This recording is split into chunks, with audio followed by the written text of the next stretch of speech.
How much have you changed in the last year, looking back at everything that's happened from this time last year?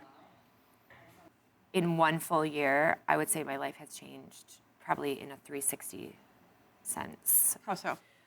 I was pretty broken, I think, and that sucked. Sorry, I don't want to cry. It's okay.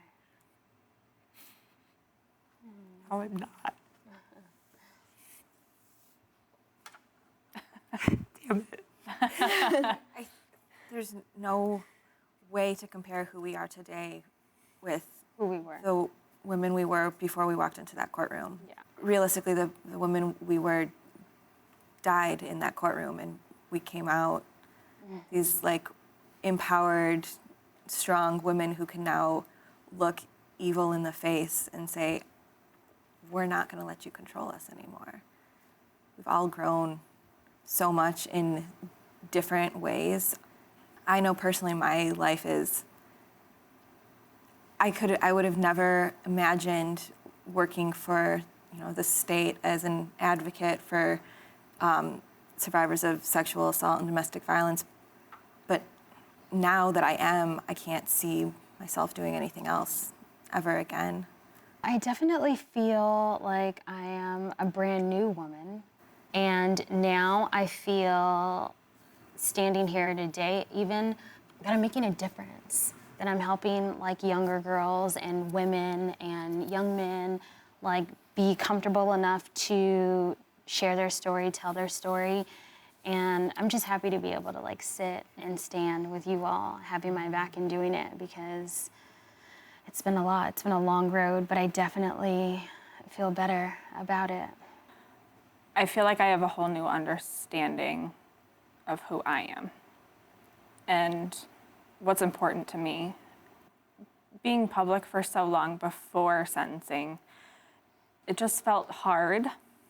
You kind of just felt like you were dragging this boulder along and you didn't really know where you were going, quite honestly. And so you just felt a little lost. And I feel like that week in court in Lansing was very transformational for me because I feel like it gave me direction. I feel like I left that feeling like this was my purpose, that all of this happened for a reason because I was meant to fight this fight.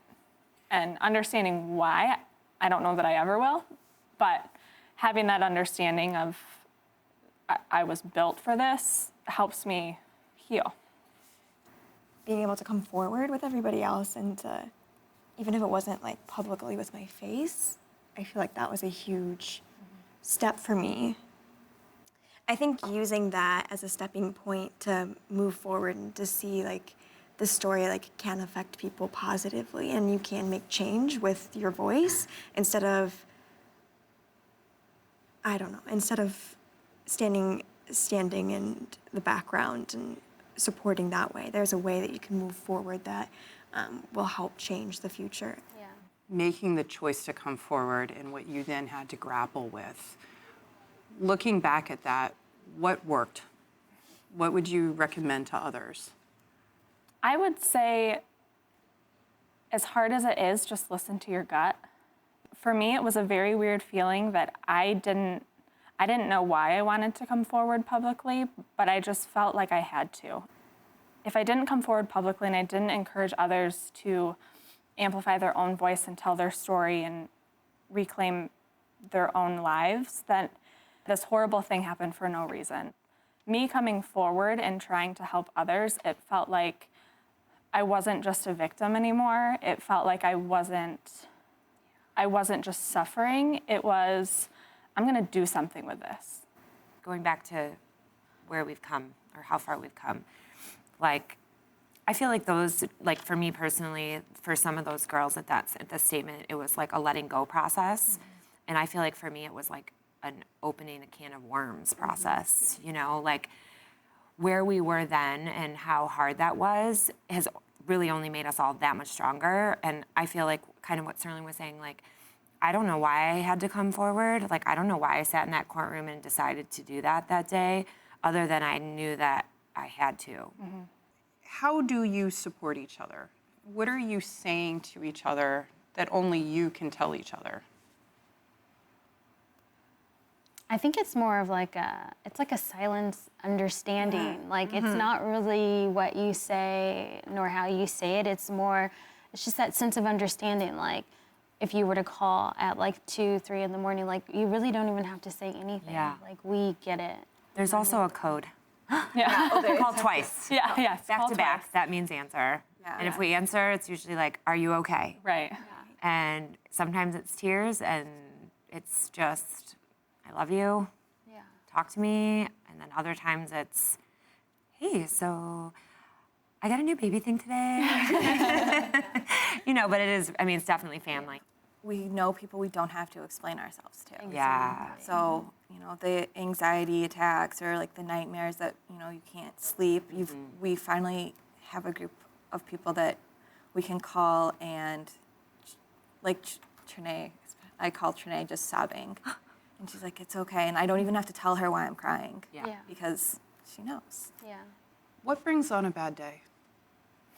anything. Pretty much every day there's something. Actually, I feel like- it keeps coming. I feel like me not living in Michigan, I am able to step away more so than the other young ladies. So I feel guilty at times that I'm not in the guilt in the midst of it. But yeah, how do you girls? Like, I mean, every day there's something, or every other day it's often. I feel like we dread not waking up, because that's not it at all. I dread what's next. Yeah, it's like what are we gonna hear now? Yeah. Is it like a headline? Is it a phone call? You know what it is? It's when I'm scrolling and I'm not expecting it, and Yeah. his face is there. Yeah. Or like last night, I was like scrolling like in bed. You know how you're like in bed, and, like, scrolling, and like his face popped up. I was like, okay, well now it's gonna be 3 hours before I can sleep. Like, Yeah.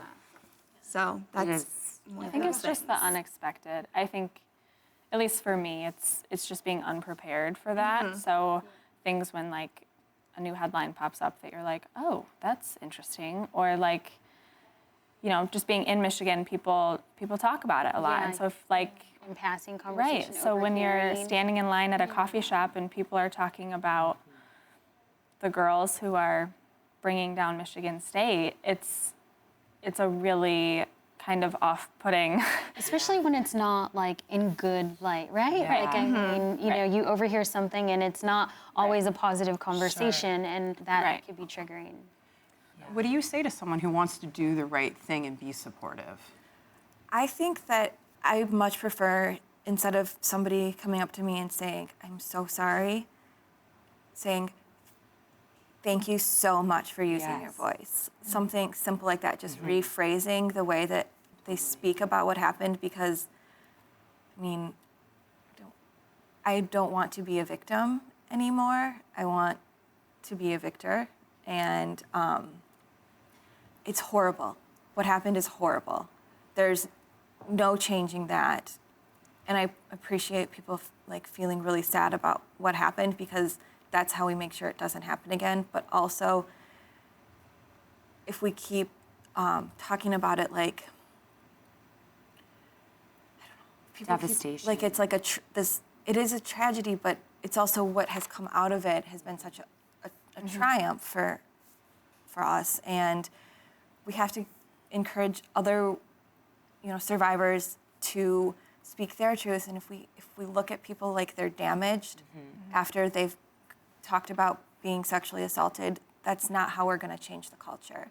We have to, look at a survivor like they're a survivor. Like, wow, look at you. You did it. Warrior You came out of the style. fire and you Yeah. are just thriving. Yes. Instead of, I'm Yes. so sorry for what you've been through. Yeah. Because I'm sorry for what I've been through too, but I didn't have control over what I went through. What I have control over is what I'm doing now, and I'd like that to be recognized. When you thought you were alone, when you thought you were the only one, what advice would you give to someone who is alone or believes they're alone right now, does not have a network of survivors yet, and isn't sure what to do? I mentioned it in my speech for the ESPYs because I felt like I was alone until a couple Novembers ago when it just happened to pop in front of my eyes on the television screen. I stayed faithful. It's hard. It's going to be hard to that person who's out there right now and doesn't have a support system, doesn't have any type of resources, or just doesn't know what to do. It's going to be hard, but seek out someone you trust. Find someone that you can lean on in if you're not ready to share your story or, talk about it. Just open up about something, and eventually, I feel like that'll help, And I would say, you are not alone. You might feel alone, but you're not alone, and what happened to you was not your fault. You did not do anything to deserve it. Yeah. You're not alone. What kind of advice did you all get that really worked, that really helped?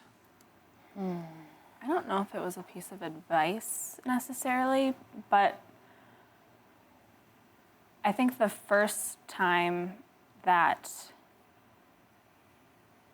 another survivor disclosed to me and said, I watched your story and I just wanted to reach out and say hi, to me, that instantly, I felt like this huge relief, because I felt like not only had I done the right thing, but I provided a safe space for that person to feel like they could reach out. So it wasn't necessarily a singular piece of advice that I felt like was this like enlightening moment for me. It was that moment when I realized that this is bigger than me, and this is bigger than us. This is even bigger than the Nassar case. This is on a global scale. And so regardless of what their experience was, whether it was with Larry or with someone else, giving them that safe space felt like I did the right thing. Well, and just to tag off Sterling, I think if I were to give advice, like you can see, we still have tears.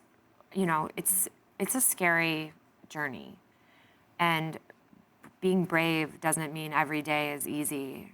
We still suffer, and it's still really hard for us. But every day, it's another day to keep going forward. So let's talk about the ESPYs. I wasn't there. Why weren't you there? I was giving birth. Literally. You were literally having a baby during the ESPYs. I was literally having a baby during the ESPYs.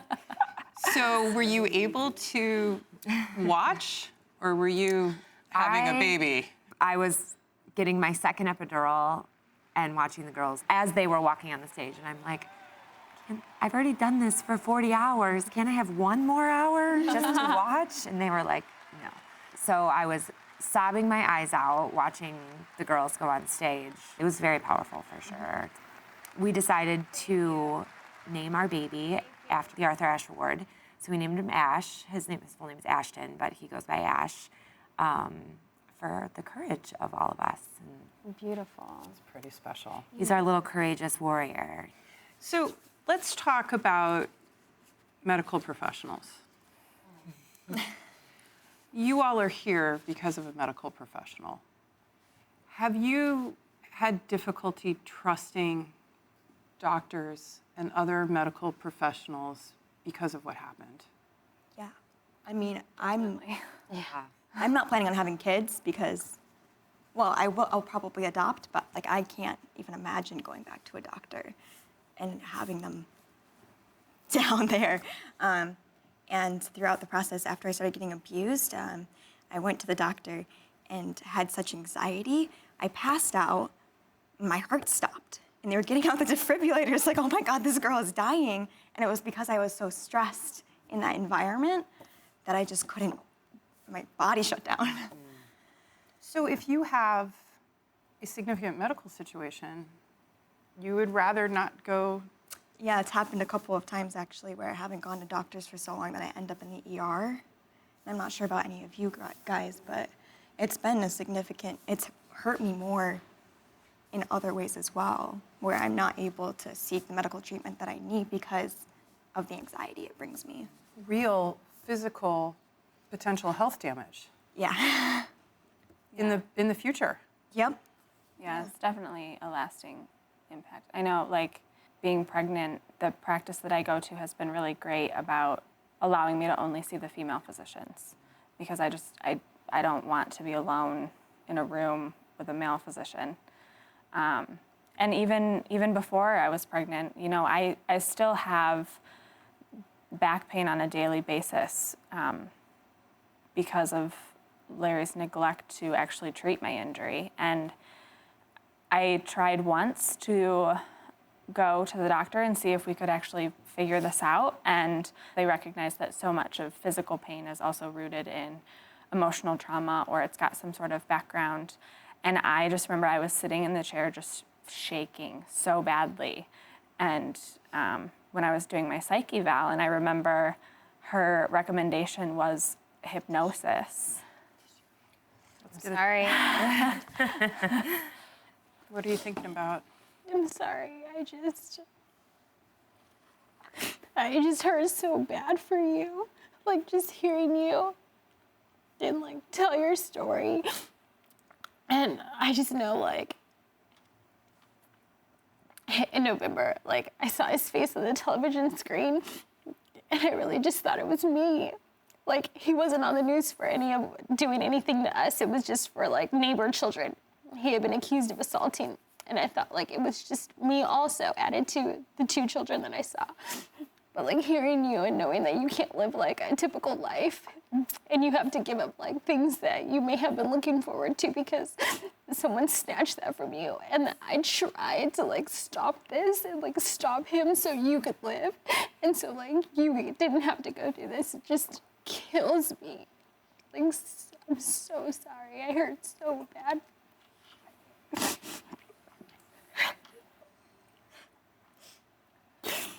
This is my Like, you're apologizing right now. It's like,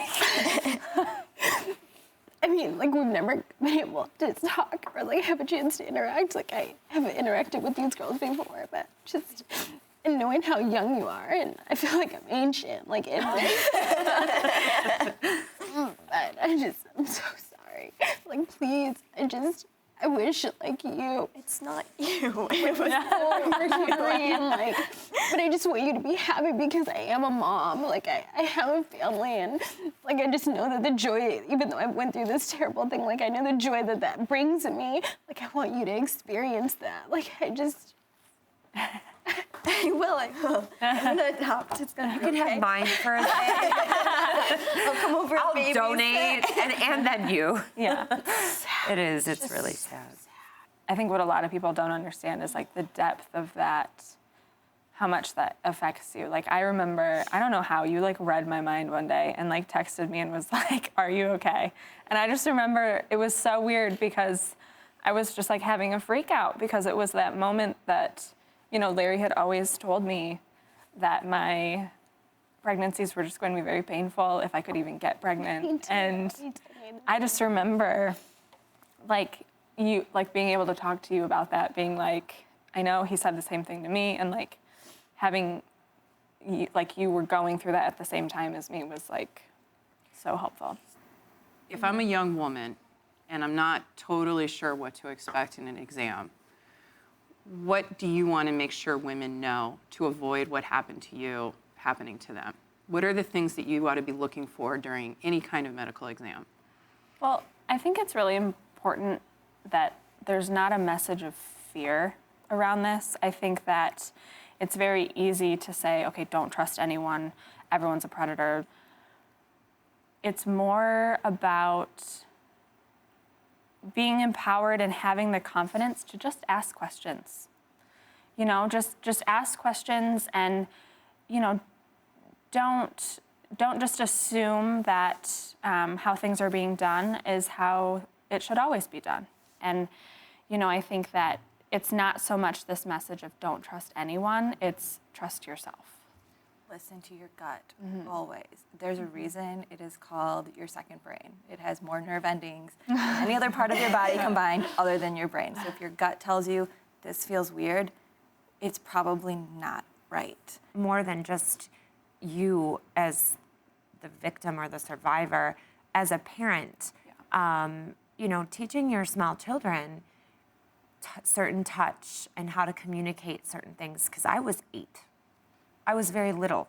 So I don't have that womanly, instinct, you know, I wish I had, because I would have stopped us 1990, where you feel sad that any of these girls have had to be in this situation. But with that being said, as a parent, asking tough questions, double checking procedures, making sure certain, because personal private parts need to be checked to be healthy in some cases. Yeah. What are the base requirements for this kind of exam? Is it having gloves? You went right where I was going. Yeah. Gloves. Someone else in the room. Does it a woman, a man? When I see my male OB or gynecologist now, a woman is by his side. A female, typically, in the exam room, especially if it's second person. at least a second Yeah. person. Yeah. Trusting your gut. Consent. Yes. Yeah. If they don't Absolutely. explain what they're doing and ask you if it's okay, Yeah. then chances are it's probably not. If the hand lingers too long in an area when they're not examining you there, I think that was one of my, the earliest red flags for me was him holding onto my foot long after he was done examining my foot.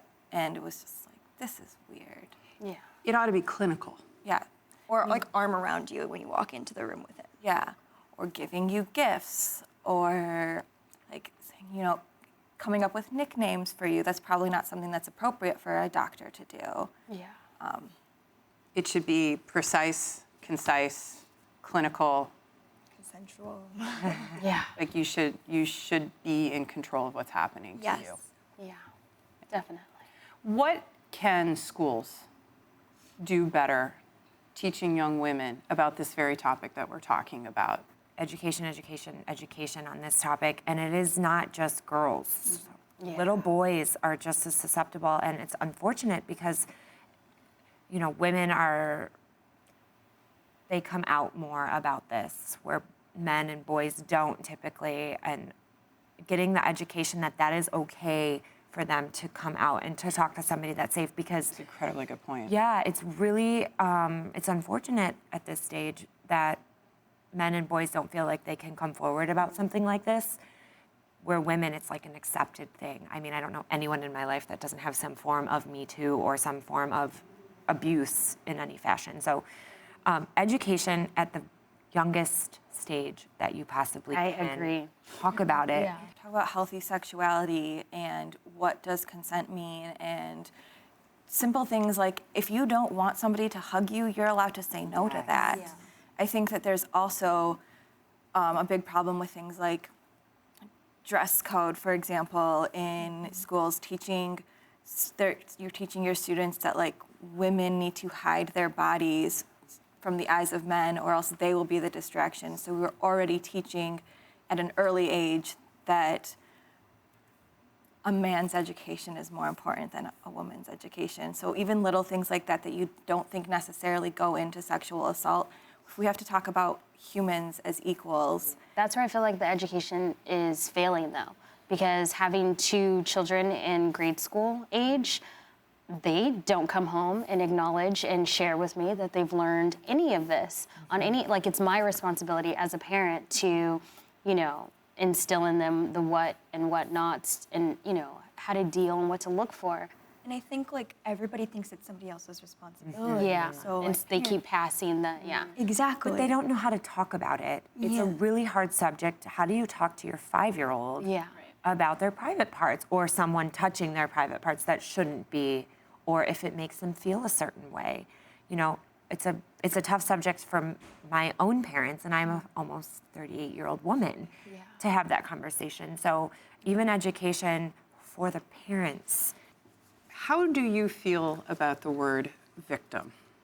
I remember early on, I was talking with a close friend, and I had referenced, doing an interview as a victim, something along the lines, and she said, "I'm curious why you don't call yourself a survivor. Why did you call yourself a victim?" And she truly was just curious, and it was funny because I didn't even have to think about it, but it was at that point, we were so early on in the process that point blank, I said, I don't feel like I've survived anything. Yeah. Because I felt like the road ahead was just so unexpected that I truly felt like I hadn't earned that title, which is so silly because it's not something you earn. It's something just kind of intrinsic about, you know, you survived your experience and you've come out on the other side and that's who you are. But for me, I wasn't ready to use that word because I felt like I had so much more to go through before I could feel like I had come out on the other side of it. I think Judge Aquilina made a good reference to that at the sentencing hearing, where she said, you know, you may have all walked in here victims, but you're leaving survivors. To have this, you know, this powerful woman who is making a very important judgment sit there and believe me, that was huge. You talk about not being believed. Yes. Both of you came forward. Both of you tried to tell people what happened, and no one believed you. Or if they did, they chose to ignore it. What do you tell a young woman or a young man who doesn't think they're going to be believed? I mean, honestly, there's a good chance that the first person you tell isn't going to believe you. But you just have to keep using your voice and telling your story, and know that at some point you're going to get to somebody who does believe you, and you can't turn it on yourself and start questioning yourself. Yeah. Because when you start questioning yourself, then you start losing yourself a little bit, and you start giving your power back to the person who assaulted you. And so, you know, if somebody doesn't believe you, that sucks so bad. But as long as you keep persevering and keep telling your truth and using your voice and speaking about what happened to you, because, like I said, it's not your fault. You didn't ask for what happened to you, but you have the control on what you do next. You just keep telling your story, keep raising your voice, keep speaking your truth. Somebody's going to believe you. It just takes one. And it just takes one, and then, I mean, you can change the world.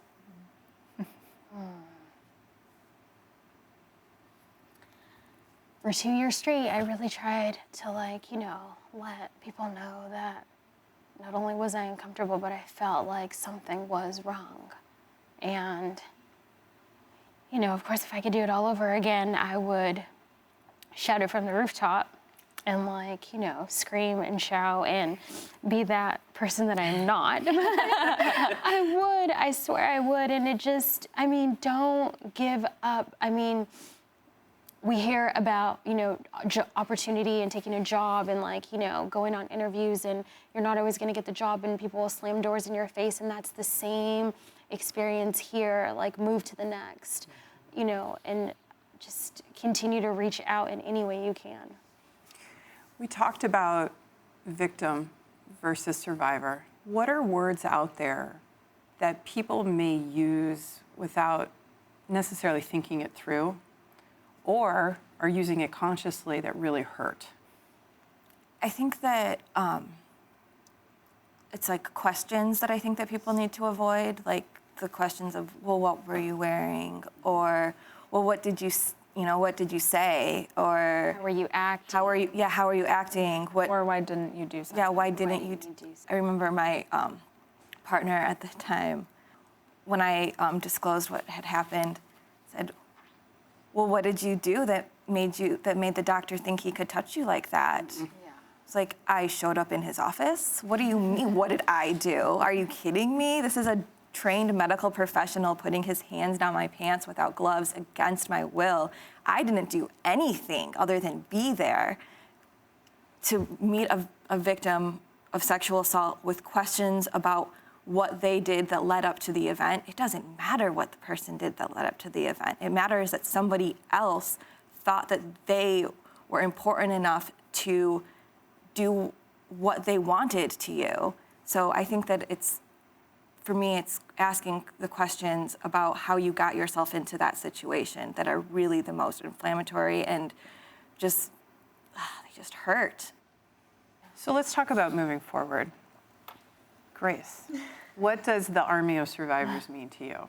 Yeah, so the Army of Survivors started with Amanda's speech, and it really spoke to me and allowed me to move forward, and that we were together in this. And from there, I had this idea with how we could keep moving forward and keep engaging in this conversation and make sure that people who don't have the sisters that we have, how could they have a voice?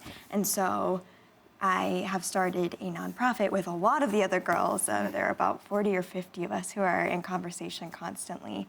A nonprofit called the Army of Survivors. Nonprofit in the making called the Army of Survivors. We are incorporated but don't yet have our 501c3 papers. But our mission is to make sure that those voices are heard and to make sure that the resources that are out there get to the right places. Amanda, what have you been doing to move forward? I am now working for the Michigan Domestic and Sexual Violence Prevention and Treatment Board as their campus sexual assault response and prevention coordinator. So I get to work on prevention programming for campuses because, as we all know, this is a huge problem. What are you doing, Sterling? I was recently appointed to the Governor's Task Force for Child Abuse and Neglect. I've had a lot of great support come from my own community throughout all of this process, and so I really want to find a way to kind of bring those advocacy efforts back to our local community and really try and make a difference and create some good out of all of this tragedy. Trinea, I know you just had a baby. Other than that, how have you been moving forward? So I have taken a position as the Director of Development for Wayne County Safe in Detroit. It's for sexual assault forensics examination. We are a free service to anyone of sexual violence or any kind of sexual trauma, whether it was yesterday, today, or 30 years ago. So we provide any kind of advocacy. We do the legal aspects for you. We do come to the hospital. It's all of our nurses. For the entire city of Detroit. And we also do trainings for first responders. So whether it's police officers or nurses or teachers, anybody that's kind of in that first line of defense, we want people to know that if it's your neighbor or your sister or your cousin or whoever, that we exist and we are free and we can help, because I didn't know where to go. Tiffany, one of the most challenging things I think for many folks that I've interviewed is how to develop a healthy, intimate, romantic relationship. It's a struggle. I mean, it's hard. I know you girls can attest to that too, being married or in a relationship. I mean, it's a constant. Like, it's something I work on a daily basis. It's tested a lot of marriages and relationships, I think. Yeah. It's a hard balance Yeah. to find.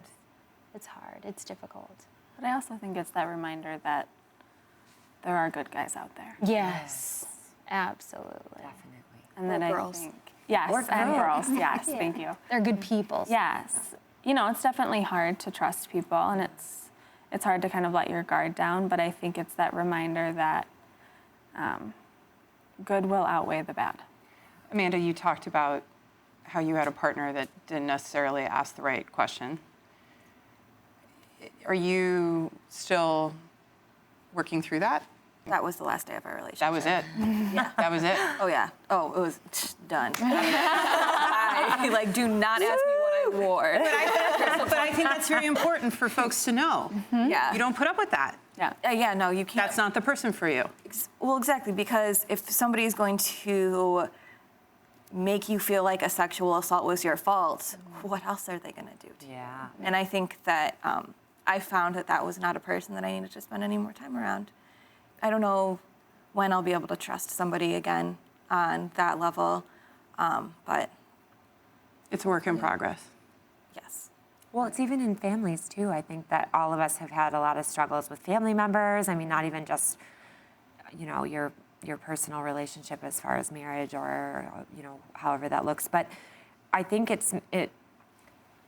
again, trust your gut.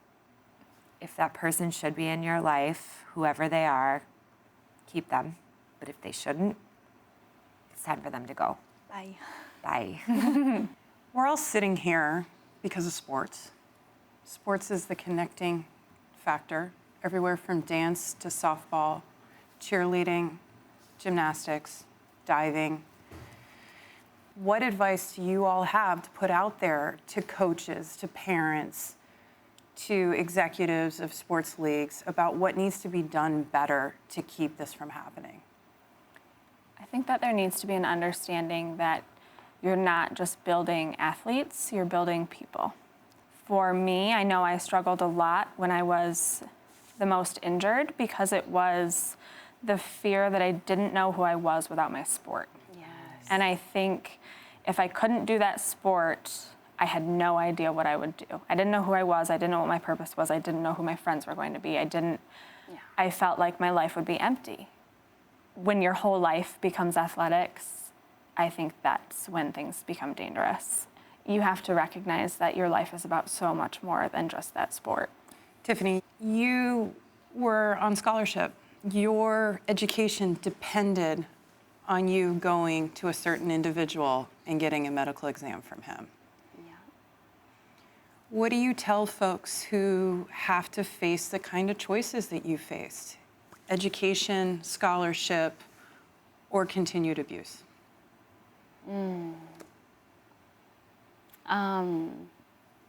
Nothing is ever worth neglecting yourself or putting yourself in a dangerous position and an emotional roller coaster frame of mind. Don't do it. It's not worth it. There's no education, there's no piece of paper, there's no prestigious college ever worth sacrificing yourself. It's just not worth it. What still needs to be done? What's next? That's a loaded That's question. so We are like at ground zero, I feel. Yeah. We have a lot to do, to be totally honest, especially working in the sexual assault programs. This is just opening a can of worms. Yeah. And it is so many different directions it needs to go. And I hate saying that because it seems very overwhelming, unfortunately, but one step in the right direction is the better step than not going in that direction. Well, let's do baby steps. What are some of the things right in front of your face, right now, in this moment, you'd like to see tackled, say, in the next year or 5 years? Statute of limitations. Yes. I don't know why a murderer can go to jail 40 years later for murdering somebody, but a person of a sexual predator gets off for it being 20 years from now. You should never be told it's too late. Yeah. Yeah. Never. I think that's a very dangerous thing that we're facing in our country right now is that we are essentially telling predators, if you can escape for long enough, you're going to be fine. If you can hide for long enough, we'll protect you. Yeah. And I think what all we have to say is, no, we won't. And in reference to the we can like lay low and hide for long enough, myself and a couple of other sister survivors are lobbying in Sacramento, California right now for a bill to be passed called the Rights to Know Bill. And it's for medical professionals to disclose basically that they have been charged with sexual misconduct, sexual assault, like any type of felony. And I feel like that's so important because, you know, we're taught to trust these people and feel secure within their space, and they're not obligated to share like how they could possibly, you know, offend us. I really hope with stuff like this that the predators know we are coming for you. I mean, we might be little, but we are mighty. And we are an army for a reason. And, you know, I just hope that this brings awareness to them to really take a second, because we're coming. You are connected to him, Yeah. whether you like it or not. So looking forward, many, many years in the future, what do you want folks to remember about you? Do you want them to remember you in connection with him? I don't mind being associated with him. And I know I'm probably one in a million that feel this way, but only because I feel, I'm just starting to feel like I did enough to like try to save myself and others. And even though it took so long of a duration to get to this point, it finally happened. And I'm proud of that. So it may suck that his name is associated with mine for my entire life to come, but it'll also, if you continue reading, state that I stood up, I stood tall, and I spoke out. And I love that. What do you think, Grace? I was just getting tears in my eyes listening to that, because, sorry. My initial thought was, oh God, no, like, please get me out. But I'm hoping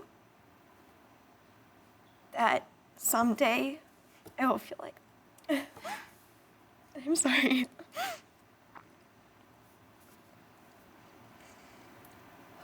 I think you will. You will. Is that how you feel? I do. My journey included him, like, for my whole life.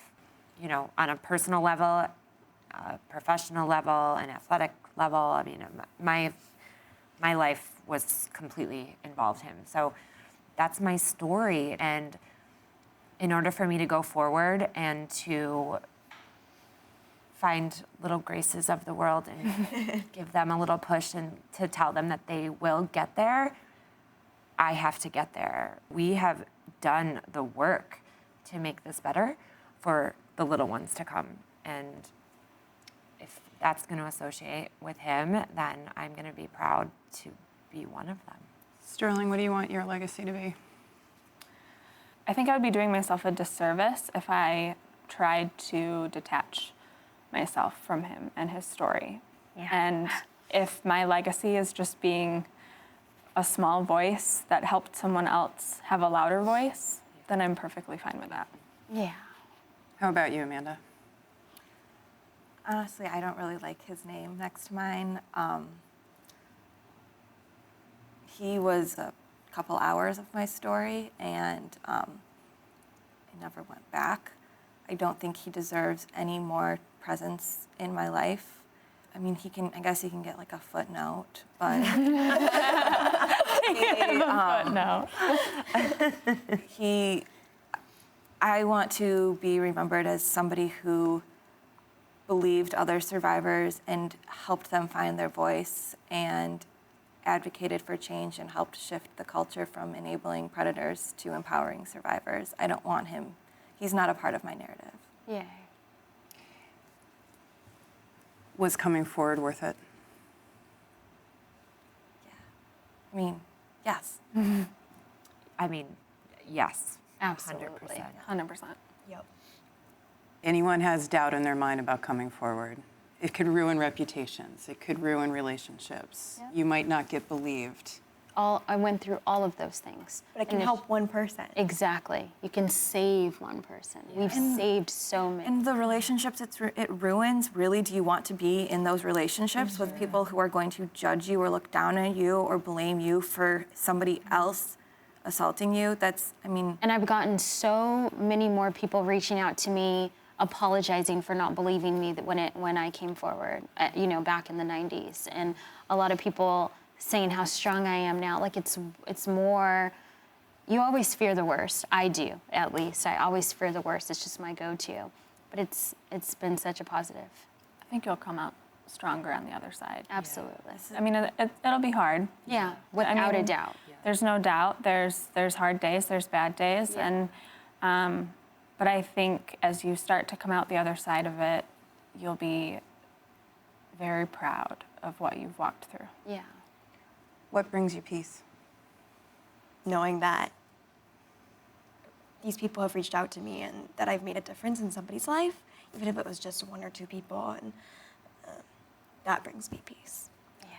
And saving every little one that we can, to be honest, because we didn't deserve it and they don't deserve it, and it's time. Time's up. Yeah. We're just getting started. Yeah.